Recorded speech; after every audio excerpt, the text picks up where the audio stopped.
ఈ అక్టోబర్ 2కి 80 లక్షలు తీసుకెళ్ళారు. ఇవాళ 70 లక్షలు.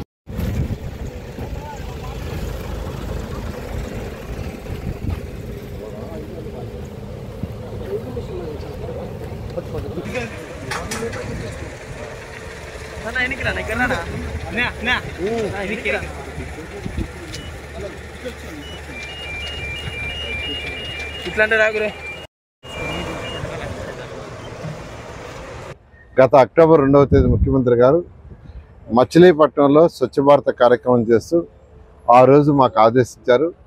ఎటువంటి పరిస్థితుల్లో కూడా అక్టోబర్ 2వ తేదీ 2025 కంటే రేపు నెక్స్ట్ మంత్కి ఈ 85 లక్షలు ఫస్ట్ పూర్తి చేయండి, 85 lakhs పూర్తి చేయాలి అని ఆదేశించారు. దాని మీద ఈరోజు ఈ మున్సిపల్ శాఖ స్వచ్ఛ భారత్ స్వచ్ఛాంధ్ర కార్యక్రమంలో ఈరోజు దీన్ని చేస్తున్నాం. నిన్నటికి 78 లక్షలు పూర్తి చేశారు. నిన్నటికి 85 లక్షలలో 78 లక్షలు పూర్తి చేశారు. రోజుకి నిన్నొక్కరోజే 54,000 చేశారు. రోజుకి 69,000 చేయాలని అధికారులకు ఆదేశించున్నాం. నిన్నటికి 54,000. ఈ మధ్య అంతా 2 నెలలు వర్షాల వల్ల కొంత వర్క్ ఇబ్బంది పడిన మాత్రం వాస్తవమే. దాన్ని కూడా మనం ఏం చేయాలి, ఎందుకంటే వర్షాల వల్ల వాళ్ళు కూడా ఇబ్బంది పడ్డారు. అయితే వర్షాలు పోయినాయి కాబట్టి మొన్నటి వరకు 40,000 ఉన్నది నిన్న 54,000కి ఇచ్చేయారు. 69,000 పర్ డే టన్స్ రీచ్గా మనం ఇన్స్ట్రక్షన్ ఇచ్చాం, చేస్తున్నారు. అయిపోతే వెంటనే ఈ యొక్క ఏరియాని ఒక మంచి పార్క్ చేయమన్నాం. ఎందుకంటే దీంట్లో వెంటనే కన్స్ట్రక్షన్ చేయడానికి లేదు. ఎన్జిటి గైడ్లైన్స్ ప్రకారం ఈ లెగసీని ఏదైతే డిస్పోజ్ చేస్తామో వాటిల్లో కన్స్ట్రక్షన్స్ చేసి బిల్డింగ్లు కట్టడానికి లేదు. అందువల్ల ఒక చక్కటి పార్క్కి డిజైన్ చేయమని యాక్చువల్గా ఎమ్మెల్యే గారు రిక్వెస్ట్ చేశారు.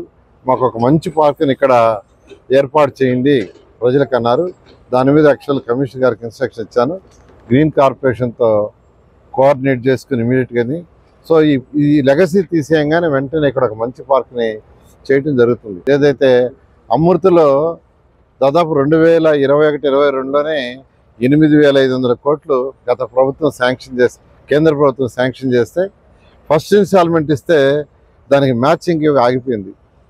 డ్రింకింగ్ వాటర్కి ఏషియన్ ఇన్ఫ్రాస్ట్రక్చర్ ఇన్వెస్ట్మెంట్ బ్యాంక్కి 5,350 కోట్లు 2019 ఫిబ్రవరి నేను మంత్రిగా ఉన్నప్పుడు శాంక్షన్ చేస్తే వాళ్ళు ఫస్ట్ ఇన్స్టాల్మెంట్ ఇస్తే దాన్ని కూడా ఆపేశారు. సెకండ్ వీళ్ళు ఇవ్వకుండా కేంద్రం ఇచ్చింది, ఏషియన్ ఇన్ఫ్రాస్ట్రక్చర్ ఇన్వెస్ట్మెంట్ బ్యాంక్ ఇచ్చింది, కానీ రాష్ట్ర ప్రభుత్వం మ్యాచింగ్కి ఆగిపోయింది. స్వచ్ఛ భారత్కి 2022లో 3,000 కోట్లు శాంక్షన్ చేసి ఫస్ట్ ఇన్స్టాల్మెంట్ 250 కోట్లు రిలీజ్ చేస్తే మ్యాచింగ్కి ఇవ్వక అది కూడా ముఖ్యమంత్రి గారికి ఉన్న అపారంతో ఈరోజు 1 by 1 చేసుకుంటూ వస్తున్నాం. ప్రజలకు ఏదైతే మాట ఇచ్చామో ఆ మాటని ఈరోజు సూపర్ 6 అది సూపర్ హిట్. అంటే ఖజానా ఖాళీ అయిన ముఖ్యమంత్రి గారు ప్రజలకు మాట ఇచ్చాం, తూచా తప్పకుండా చేయాలని చేయడం జరిగింది. ఆ విధంగా ఈరోజు ఈ రాష్ట్రంలో మున్సిపల్ శాఖ ఎలక్షన్స్ ముందు ఏదైతే ముఖ్యమంత్రి గారు మాట ఇచ్చారో తూచా తప్పకుండా ప్రజలకు చేస్తాం. ప్రజలు కొద్ది రోజులు ఓపి పట్టాల్సిందే రిక్వెస్ట్ చేస్తాం. సరే.